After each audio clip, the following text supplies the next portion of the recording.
이 시간 우리에게 주실 하나님의 말씀을 경청하겠습니다. 오늘 우리에게 주시는 하나님의 말씀은 신약 누가복음 2장 1절부터 7절까지의 말씀입니다. 이제 하나님의 말씀을 봉독합니다. 그때 가이사 아구스도가 영을 내려 천하로 다 호적하라 하였으니 이 호적은 구레뇨가 수리아 총독이 되었을 때에 처음 한 것이라. 모든 사람이 호적하러 각각 고향으로 돌아가매 요셉도 다윗의 집 족속이므로 갈릴리 나사렛 동네에서 유대를 향하여 베들레헴이라 하는 다윗의 동네로 그 약혼한 마리아와 함께 호적하러 올라가니 마리아가 이미 잉태하였더라. 거기 있을 그때에 해산할 날이 차서 첫 아들을 낳아 강보로 싸서 구유에 뉘었으니 이는 여관에 있을 곳이 없음이러라. 이 말씀은 살아계신 하나님의 말씀입니다. 아멘. 어느덧 예수님의 탄생을 기뻐하며 축하하는 성탄절이 다가왔는데요. 이 성탄절 하면은 저는 예전에 제가 어린 시절에 다녔던 그 교회의 그 이야기들이 떠오릅니다. 성탄절 하면 여러 가지 생각나는 것들이 있지만 뭐니 해도 이 크리스마스 이브 때 교회에서 진행되는 이 성탄 발표회를 빼놓을 수가 없는데요. 이 성탄 발표회에서는 뭐 다양한 캐롤을 연주하기도 하고요, 또 찬양을 합창으로 하기도 하고요, 또 성경 말씀들을 암송해서 읽기도 합니다. 하지만 그 중에서도 가장 백미는 단연 이 성경에 있는 이야기들을 연극으로 꾸민 이 성극일 것입니다. 이 다양한 성극들이 이 크리스마스 때마다 이렇게 성도님들 앞에서 연극하게 되었는데요. 저는 특별히 이 성극과 관련되어서 한 가지 이야기가 늘 이 크리스마스 때마다 떠오르곤 합니다. 이건 제가 어느 책에서 읽었던 내용인데요. 어느 교회에서 이제 성탄 그 준비를 연습하고 있었습니다. 다양한 행사들을 다 준비해서 그 모든 것들을 다 열심히 하고 있었지만 가장 에너지를 많이 쏟았던 건 역시 이 성극이었죠. 이 성극의 주제는 어떤 내용이었느냐면 바로 오늘 우리가 읽은 이 본문 내용을 가지고 연극을 준비하고 있었습니다. 여기에는 여러 등장인물들이 있었어요. 예수님의 아버지가 되는 이 요셉이 있었고요, 또 어머니가 되는 마리아가 있었고요, 또 이 마리아를 아직 임신 중이기 때문에 이 마리아를 태우고 다니는 나귀도 있었고요, 그리고 여관 주인도 등장을 하고요, 또 엑스트라들도 등장을 했습니다. 이렇게 많은 사람들이 모여서 열심히 연습을 했고 마침내 이 발표의 날이 되었습니다. 이 발표 시간이 되어서 많은 사람들이 혼신의 힘을 다해서 연기를 하기 시작했어요. 그렇게 연기를 막 시작하니까 이 마리아가 진짜 산통이 온 것처럼 막 열심히 막 아프다고 소리를 지르고, 또 요셉은 그걸 보고 당황하면서 어떻게 하지 막 다독이면서 마리아를 추슬러 가지고 계속 길을 떠납니다. 그러다 그만 이 마리아의 산통이 너무 심해지는 거예요. 이제는 곧 이 아이가 태어날 것 같습니다. 그래서 하는 수 없이 요셉은 이 마리아를 태운 이 나귀를 끌고 이곳저곳 다니면서 좀 애를 낳을 만한 곳이 있을까 해가지고 빈방이 있는지 여기저기 물어보러 다닙니다.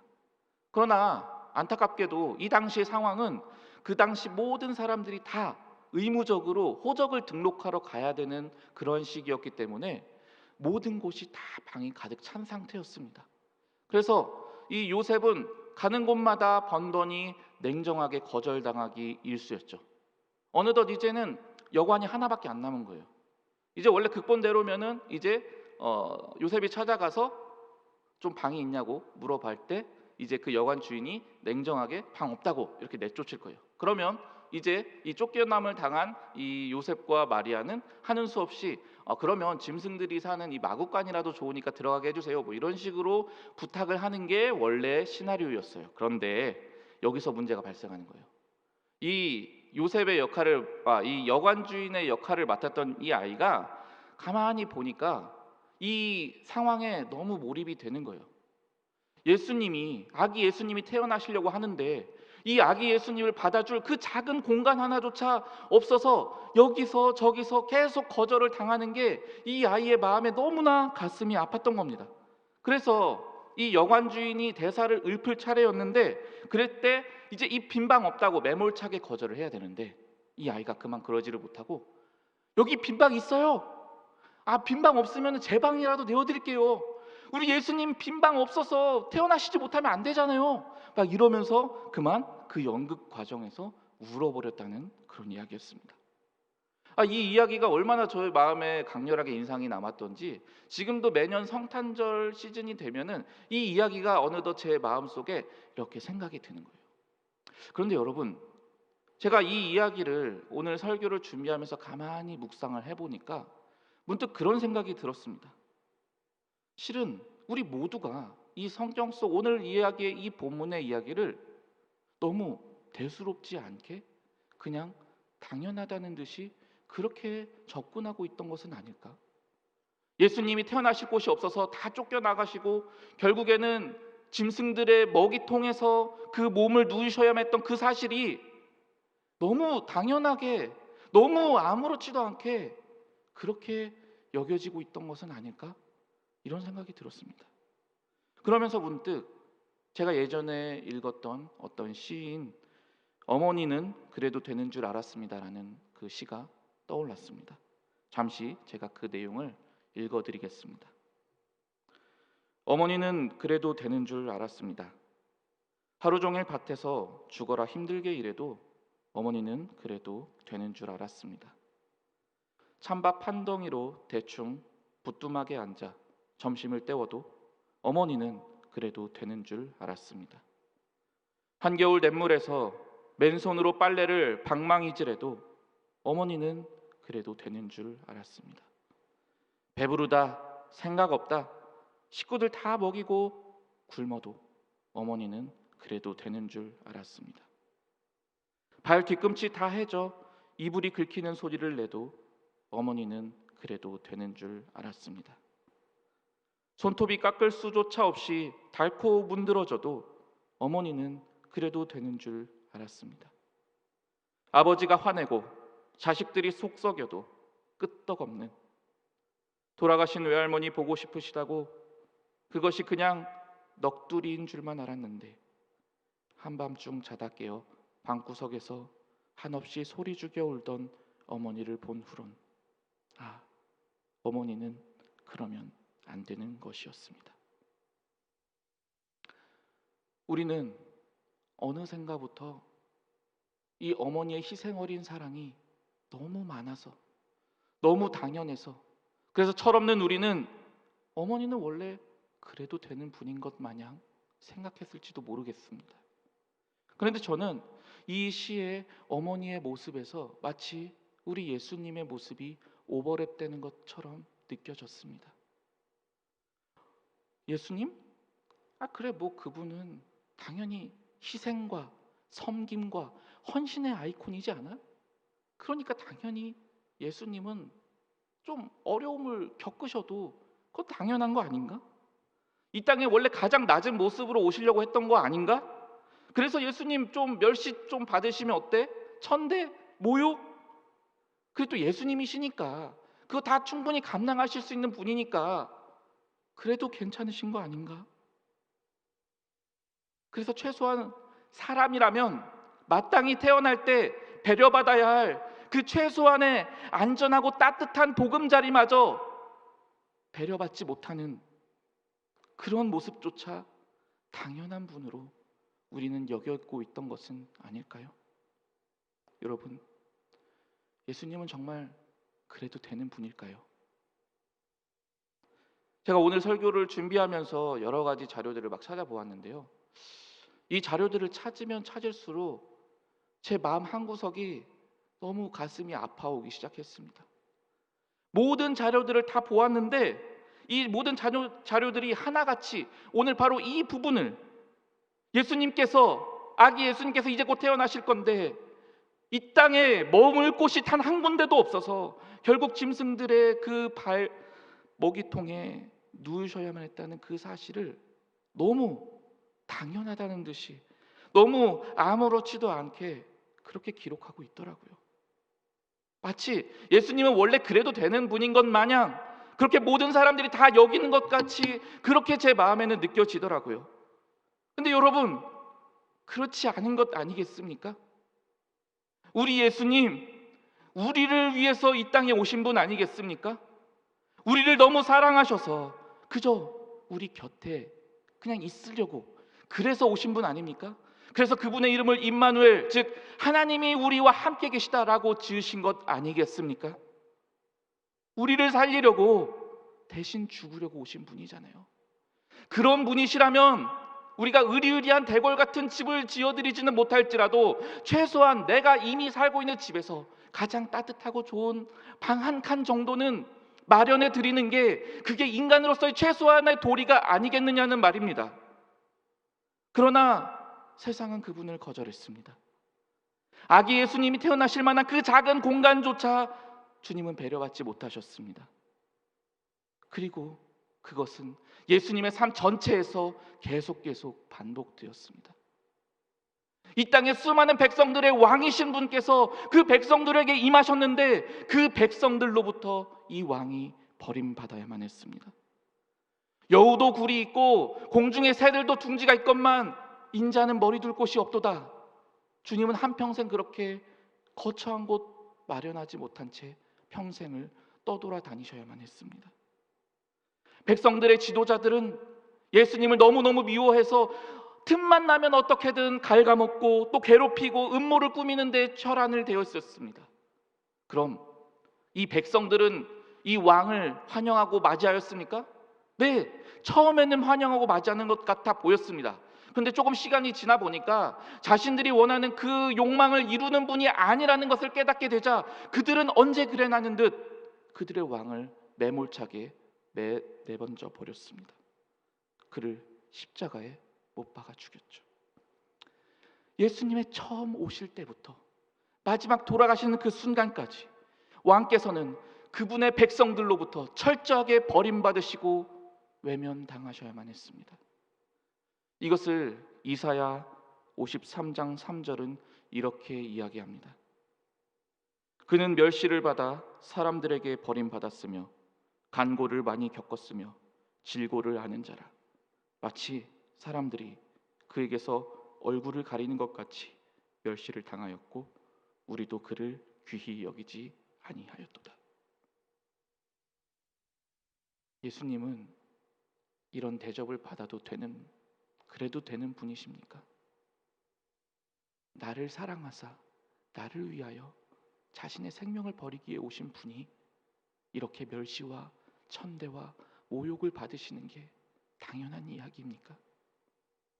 그러나 세상은 그때부터 계속해서 주님을 버렸습니다. 더 무서운 사실이 있습니다. 그것은 우리의 왕 되신 예수님을 외면하고 버리는 이 행위가 바로 지금 이 순간까지도 여전히 반복되고 있다는 사실입니다. 이건 뭐 안 믿는 사람들의 이야기라고요? 천만에요. 안 믿는 사람들 이야기는 조금 뒤로 미뤄둬도 됩니다. 심지어는 예수 그리스도를 믿는다고 말하는 사람들조차, 아니 대부분의 그리스도인들이 지금도 여전히 나를 사랑하사 나를 위하여 자기 자신을 버리신 예수 그리스도를 외면하고 거절하고 있습니다. 물론 그리스도인들이 그냥 딱 보이는 대로 예수님 안 되겠는데요? 가셔야겠는데요? 이러는 건 아니에요. 대놓고 거절하는 게 아니라 정중하게 돌려서 말합니다. 어떻게 말하느냐? 주님, 제 마음에는요 주님이 머무르실 만한 공간이 없어요. 그러니까 이만 돌아가 주셨으면 합니다. 얼마나 많은 사람들이 지금도 이런 식으로 우리 주님을 거절하고 있는지 모릅니다. 참 나쁜 건 금방 배운다고 하죠. 이게 이 시대의 유행과 흐름을 타서인지 지금 수많은 그리스도인들이 이렇게 유행을 따라서 예수 그리스도를 돌려서 거절하는 행위를 얼마나 많이 반복하고 있는지 모릅니다. 그 대표적인 방법 첫 번째는요, 이 반복적으로 죄를 짓는 겁니다. 시도 때도 없이 내 마음 안에 아주 더러운 죄악들을 계속 차곡차곡 쌓아가는 거예요. 내 마음으로부터 누군가를 계속 미워합니다. 누군가를 계속 거짓말합니다. 주님이 아닌 물질들로, 돈으로 내 마음을 채워갑니다. 육체의 재미와 쾌락을 쫓아서 살아갑니다. 세상의 것들을 예수님보다 더 사랑하면서 그런 것들을 제 안에 가득 채워갑니다. 이걸 매번 반복하는 거예요. 매일 반복하는 거예요. 자기도 인지하지 못할 만큼 마치 새끼 밥 챙겨 먹듯이 계속 그렇게 우리는 죄를 지으며 살아갑니다. 그게 너무 익숙해져 버려서 이젠 죄를 짓는 것인지조차 느끼지를 못합니다. 내가 지금 예수님의 말씀대로 살고 있는지 아닌지조차 인지하지 못할 만큼 너무나 많은 이들이 죄를 짓는 걸 당연시하게 여기며 살아갑니다. 그러면 어떻게 됩니까? 내 마음에 그 죄악들이 가득가득 쌓여져서 이루 말할 수 없는 악취가 나고 냄새가 진동을 하게 됩니다. 그러면 거룩하셔서 도저히 죄와 함께 공존할 수 없으신 우리 주님께서는 도저히 내 마음 안에 머무르실 수가 없게 되어버리고 마는 것입니다. 주님이 들어가 계셔야 될 내 마음의 방 안에 주님이 아니라 주님 대신 돈과 쾌락과 내가 세상에서 좋아하는 것들이 가득 차 버리게 되면 우리는 자연스럽게 주님을 내 마음으로부터 자연스럽게 내몰게 되는 것입니다. 하지만 여러분, 이것보다 훨씬 더 정중하고도 효과적인 방법이 있는 거 아십니까? 이 두 번째 방법은요, 바쁜 일상입니다. 이 세상에 가장 중요한 건 나예요. 나의 인생 계획이 있어요. 이때는 누굴 만나고, 이때는 이런 취업을 하고, 이때는 이런 곳에 가서 살고, 이때는 이런 것을 누리고, 이러한 인생 계획들이 쫙 플랜이 세워져 있습니다. 그래서 그 플랜을 이루기 위해서 내가 돈을 모읍니다. 내가 사고 싶은 것들만 삽니다. 내가 즐기고 싶은 것들을 위해서 애씁니다. 내 시간, 내 물질, 내 가진 모든 것들을 온통 싹 다 나만을 위해서 쓰는 겁니다. 예수님을 생각할 시간이요? 조금도 없죠. 내 인생 계획 세우기만도 바쁜데요. 내 일만 계획하기도 바쁜데요. 예수님을 만날 기회 조금도 없습니다. 평일에는요, 나에게 주어진 내 삶을 살아야죠. 학생들은 학교 다녀야 되고, 그리고 직장인들은 직장에서 일해야 되죠. 그럼 평일 저녁은 뭘 합니까? 하루 종일 쩔었잖아요. 그럼 쩔었으면 좀 나를 풀어줘야 될 거 아니에요. 지금까지 쌓인 스트레스 다 해소해야 될 거 아니에요. 그래서 나를 위한 시간으로 잠시 휴식 시간 저녁에 갔습니다. 그럼 주말에는요, 밀렸던 친구들과 못 만났던 그 친구들과의 만나야죠. 요즘 같은 코로나 시대에는 내가 못 누렸던, 평소에 못 즐겼던 영화, 미드, 뭐든지 다 보는 거예요. 집안에서 잠을 자는 거예요. 그렇게 우리는 일주일 내내 온통 나만을 위해서 신경 쓰느라 예수 그리스도를 만나기 위해서 쓰는 시간은 정말 조금도 내기가 어려운 게 우리의 현실입니다. 그래도 교회 다니니까 조금 일말의 양심이 있어서 주일날에는 예배 드려야지, 이런 생각 가질 수 있죠. 그럼 어떻게 합니까? 주일날 온라인으로 예배 하잖아요. 얼마나 편해요. 따로 준비 안 해도 돼요. 옷도 안 입어요. 대충 입고 대충 밥 먹고 딱 가서 예배 드리는데, 그것도 그냥 일반적인 온라인 다른 프로그램 하나 보는 것처럼 감상하듯이 봅니다. 그게 끝날 때까지 언제 끝나나 기다리다가 끝나는 대로 또다시 나를 위해서 내 시간을 다 써버리게 됩니다. 그러니 내 마음 안에는 나만을 위한 것들로 가득가득 채우느라 도저히 주님을 머물게 할 만한 공간이 조금도 없는 것입니다. 그러면서 우리는 오히려 주님께 이렇게 말합니다. 주님, 이건 주님도 이해해 주셔야죠. 요즘 시대가 얼마나 바쁜지 주님 다 보시지 않습니까? 나를 위해서 살기만도 너무 벅차단 말이에요. 주님, 제가 지금 너무 바빠서 그런데 나중에 조금 한가해지면 제가 알아서 주님 찾아갈게요. 그러니까 지금은 잠시 제 삶에서 로그아웃 해주시지 않겠습니까? 여러분, 이런 모습을 보면 최근 감사특밤 때 우리 교회에 찾아오신 그 조성모 씨가 부른 이 가시나무라는 노래의 가사가 떠오릅니다. 그 앞부분이 이렇게 돼 있죠. 내 속엔 내가 너무도 많아서 당신의 쉴 곳 없네. 내 속엔 헛된 바램들로 당신의 편할 곳 없네. 사랑하는 여러분, 이 시간 저는 여러분에게 묻고 싶습니다. 여러분의 지금 마음의 상태는 어떠하십니까? 여러분을 구원하시기에 오신 예수 그리스도와 함께 행복한 동행을 누리고 계십니까? 아니면 이 세상에 수없이 많은 죄악들을 내 마음에 가득히 쌓아서 참을 수 없을 만큼의 오물로 인한 더러운 냄새가 가득 피어서 예수님이 머물지 못하게 하고 계시는 건 아닙니까? 그것도 아니면 내 일상의 바쁜 삶으로 인해서 가득가득 나 자신만을 위한 플랜으로 가득 채우느라 예수님이 머무실 만한 공간은 조금도 내어드리지 않고 있는 것은 아닙니까? 그러나 여러분, 세상에 있는 모든 사람들이 전부 다 예수님을 거절만 했던 것은 아닙니다. 비록 매우 소수에 지나지 않았지만 이 예수 그리스도를 자신의 집에 모셔드렸던 그러한 사람들이 존재합니다. 삭개오가 바로 그런 사람 중 하나였습니다. 삭개오는 원래 수없이 많은 죄로 인해서 많은 사람들로 지탄받는 그러한 악질적인 죄인 중에 죄인이었습니다. 그러나 그가 예수 그리스도를 자신의 집안으로 모셔드리게 되자 놀라운 변화가 생겨납니다. 그가 지금까지 지었던 그 모든 죄악들을 다 주님 앞에서 회개하기 시작합니다. 그리고 지금까지 자기가 부정하게 축제해왔던 모든 재물들 다 팔아서 자신이 그동안 힘들게 괴롭혀왔던 그 모든 이들에게 몇 배나 되는 금액으로 갚아주기 시작합니다. 그럼으로써 삭개오는 완전히 새로운 인생을 살게 되었습니다. 또 그 어느 가난한 동네에 살고 있었던 이 나사로 가족도 마찬가지였습니다. 부모님 없이 남매들이 혼자서 여의치 않게 정말 열심히 살아왔던 이들이 예수님을 그들의 집에 모셔드렸습니다. 그러자 그들은 예수님과 특별한 관계를 맺게 되었습니다. 예수님의 특별한 사랑을 받게 되었습니다. 비록 그 과정 가운데서 이 나사로가 죽는 일도 발생했지만 그러나 놀랍게도 하나님의 아들의 능력으로 그는 다시 살아나게 되었고 그들은 완전히 새로운 삶을 살게 되었습니다. 이 같은 삶의 놀라운 변화의 이야기는 예수님이 부활하시고 승천하신 이후까지도 계속 진행되었습니다. 로마의 군대 백부장이었던 고넬료는 예수님과 일면식도 없던 사람이었습니다.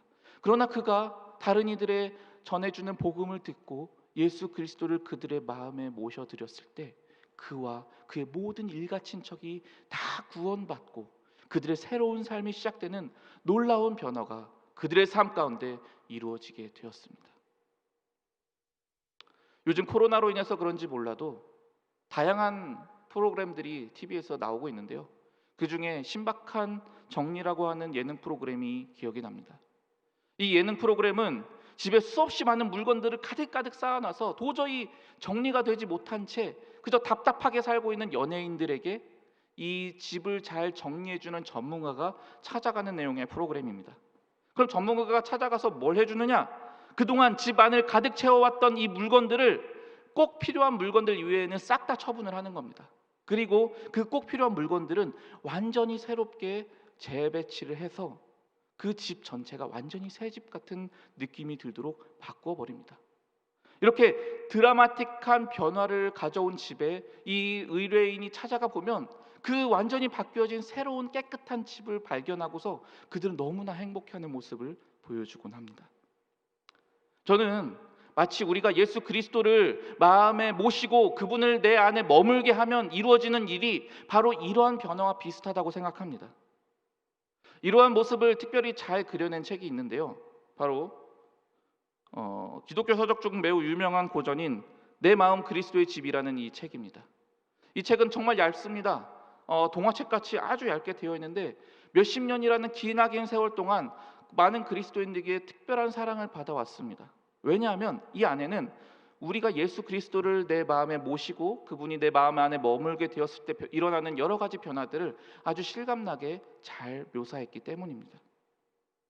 예수 그리스도께서 내 마음에 들어오셔서 내 마음 안에 머물게 되시면 그분은 내 일상 곳곳에 방치되어 있던 수많은 죄의 문제들을 완전하게 해결해 주시기 시작합니다. 그분은 내 삶에 어긋나버린 다양한 인간관계의 문제들부터 시작해서 쌓여왔던 그간의 과거의 수많은 아픔과 트라우마들, 현재의 어려움 같은 그 모든 내 힘으로 해결할 수 없는 산적한 문제들을 하나하나 완벽하게 해결해 가 주시기 시작하십니다. 그리하여 마침내는 주님을 모시고 사는 삶을 통해 참된 행복과 기쁨이 무엇인지를 경험하며 이 땅에서 천국의 기쁨으로 살아가는 놀라운 변화를 우리에게 가르쳐 주십니다. 만약 여러분이 이 같은 삶의 변화를 원하신다면 지금 당장이라도 우리 주 예수 그리스도에게로 손 내미시기를 바랍니다. 자비로우신 우리 주님께서는 이렇게 수없이 우리가 주님을 거절했음에도 불구하고 여전히 포기하지 아니하시고 우리에게 그 자비로우신 손길을 내밀고 계십니다. 요한계시록 3장 20절 말씀입니다.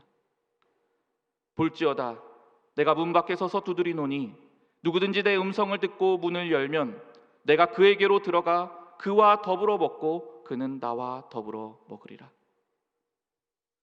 사랑하는 여러분, 오늘은 우리를 죄로부터 구원하시기 위해 하늘의 영광스러운 보좌를 기꺼이 버리시고 이 낮은 땅 위에 종으로서 찾아와 주신 우리 주 예수 그리스도께서 탄생하신 성탄 주일, 그리고 그분의 오심을 기다리는 대림절 네 번째 주일입니다. 그분이 처음 이 땅에 오실 때에는 머물 곳이 한 군데도 없으셨습니다. 그의 백성들은 자신들의 왕을 온전히 거절하였습니다. 그리고 지금까지도 이 거절은 이어지고 있습니다. 여러분, 언제까지 우리 주님을 우리의 마음으로부터 내모르시겠습니까? 언제까지 이 거절을 계속 이어가시겠습니까? 주님은 지금도 여전히 우리의 마음 문 앞에 서서 우리의 마음 문을 두들기시며 정중하게 우리가 문을 열어주기만을 기다리고 계십니다. 만일 우리가 지금이라도 그 음성을 듣고 주님에게로 내 마음의 문을 열고 그분을 내 마음에 모셔드리고 그분이 내 삶을 다스리게 한다면 그분께서는 나의 비참한 삶에 찾아오셔서 나의 모든 것들을 새롭게 바꾸어 주시며 나의 삶을 마치 천국에서 살아가는 것과 같은 행복하고 기쁨이 넘치는 그러한 일상으로 완전히 바꾸어 주실 것입니다. 바라기는 우리 주님께서 탄생하신 이 성탄 주일, 우리 마음을 다해 우리 주 예수 그리스도께 주님, 내 마음에 머물러 주시옵소서. 내 마음을 새롭게 하여 주시옵소서. 그렇게 주님 앞에 간절하게 요청드리는 저와 여러분이 될 수 있기를 간절히 소망합니다.